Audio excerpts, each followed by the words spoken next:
pemerintah pusat telah fokus dalam pengembangan food estate untuk ketahanan pangan. Kemudian pemerintah daerah dapat membantu agar tercapainya kedaulatan pangan, minimal kedaulatan pangan untuk daerahnya sendiri. Kepala daerah dapat memulainya dengan mengembangkan potensi yang sudah ada, seperti memaksimalkan pengelolaan sawah non-irigasi atau sawah tada hujan. Jadi kepala daerah harus menyiapkan program terkait hal tersebut, agar sawah non-irigasi atau sawah tada hujan yang biasanya cuma 1 kali panen, atau jika curah hujan baik dapat 2 kali panen, maka harus ditingkatkan menjadi 3 kali panen dalam setahun sehingga tidak ada istilah lahan menganggur. Kemudian timbul pertanyaan, bagaimana mungkin hal tersebut dapat diwujudkan, sementara setiap periode jabatan kepala daerah yang telah bergonta-ganti, tidak pernah ada program yang konkret.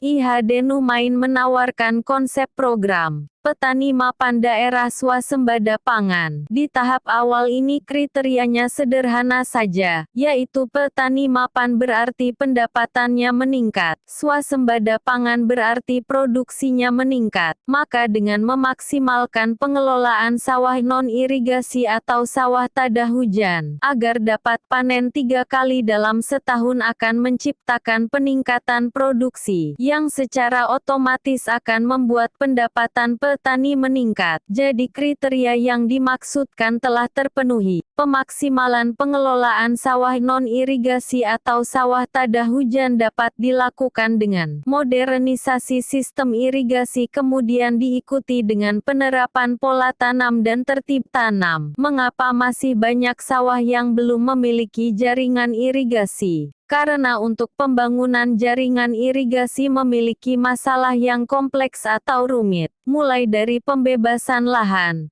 tender proyek pembangunan, besarnya biaya yang dibutuhkan, kemudian terkait kewenangan antara Dinas PU dengan Dinas Pertanian dan sebagainya. Oleh karena itu kaum Numain mencoba sederhanakan, dengan menciptakan modernisasi sistem irigasi yang dapat diaplikasikan melalui beberapa pilihan, sesuai kondisi dan tempat atau lokasi sawah-sawah tersebut. Lalu terkait penerapan pola tanam dan tertib tanam, hanya perlu pengaturan kebijakan oleh kepala daerah.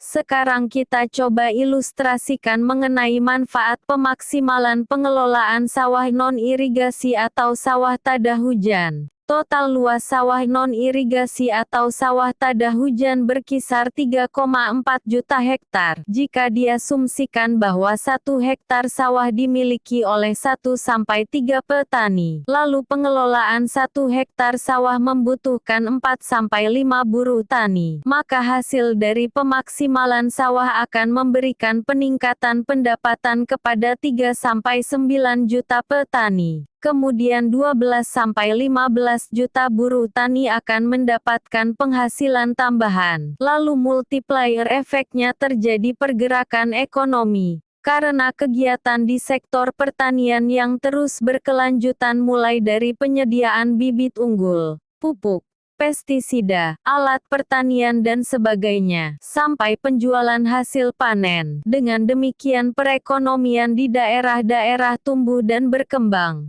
Pertanyaannya, apakah kepala daerah yang menjabat memiliki konsep seperti ini? Jika tidak, maka siapkah Anda memilih calon kepala daerah dari kaum Numain? Lihat video narasi selanjutnya mengenai pembahasan konsep program dari kaum Numain.